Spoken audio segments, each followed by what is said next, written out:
법원이 윤석열 검찰총장을 직무에서 배제한 법무부 결정의 효력을 정지한 것과 관련해 여당은 법원의 판단을 존중한다면서도 최종적으로는 법무부 징계위원회의 결정을 지켜봐야 한다는 입장입니다.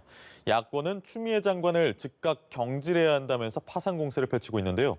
국회 연결하겠습니다. 박현우 기자. 네, 민주당은 이른바 추윤 갈등 국면에서 추미애 장관을 지원하며 윤 총장의 사퇴를 압박해왔죠. 일단 어제 법원과 법무부 감찰위가 잇따라 윤 총장의 손을 들어주면서 내부적으로는 당혹스러워하는 분위기도 감지되고 있습니다.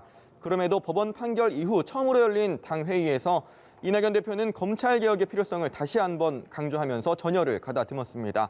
이 대표는 국민에게 신뢰받는 검찰이 되자는 다짐이 검찰 내부에서도 나오고 있다면서 하지만 국민이 원하는 개혁을 검찰이 받아들이지 않고 집단 저항하는 모습으로 비치면서 국민으로부터 신뢰를 받지 못하고 있다고 지적했습니다.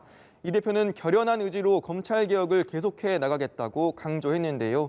김태년 원내대표는 윤 총장의 직무배제 결정의 효력을 정지한 법원의 판단에 대해서는 존중의 뜻을 나타냈습니다. 그러면서도 법원의 판단은 징계의 옳고 그름과는 무관하다면서 금요일로 예정된 법무부 징계위원회의 최종 결정을 지켜봐야 한다고 덧붙였습니다. 반면 국민의힘은 이 같은 사태를 초래한 추미애 장관을 즉각 경질해야 한다고 목소리를 높였습니다. 김종인 비대위원장은 오전 당 회의에서 윤 총장을 몰아내려는 무리수가 이어진다면 과거 정권이 그랬듯 후회할 수밖에 없는 상황이 도래할 것이라면서 현 상황은 임명권자인 대통령만이 해결할 수 있는 만큼 특정인에 대해 집착하지 말고 국가 장래를 위해 냉정한 판단을 해야 할 때라고 강조했습니다. 주호영 원내대표도 문재인 대통령이 직접 나서 추 장관에게 윤 총장에 대한 징계 취하를 명령하고 추 장관을 즉각 경질할 것을 촉구했습니다. 아울러 이번 사태와 관련한 국정조사 필요성을 민주당 이낙연 대표가 먼저 언급한 만큼 국회 차원의 조사를 위해 국정조사를 즉각 수용하라면서 민주당을 다시 한번 압박했습니다. 네, 이런 가운데 오늘 국회에서는 내년도 예산안에 대한 처리가 예정돼 있죠. 네, 여야는 오늘 오후 본회의를 열어 558조 원 규모의 내년도 예산안을 통과시킬 계획입니다.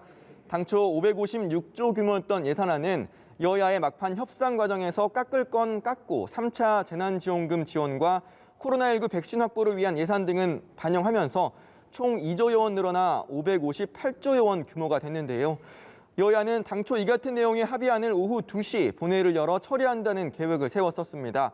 다만 현재 진행 중인 실무 작업이 오후에야 끝날 것으로 전망되면서 본회의는 그보다 조금 늦춰진 저녁쯤 열릴 것으로 전해지고 있습니다. 하지만 오후 2시에 열리든 저녁에 열리든 중요한 건 12월 2일 모처럼 법정 시한 내에 예산안이 처리된다는 점인데요.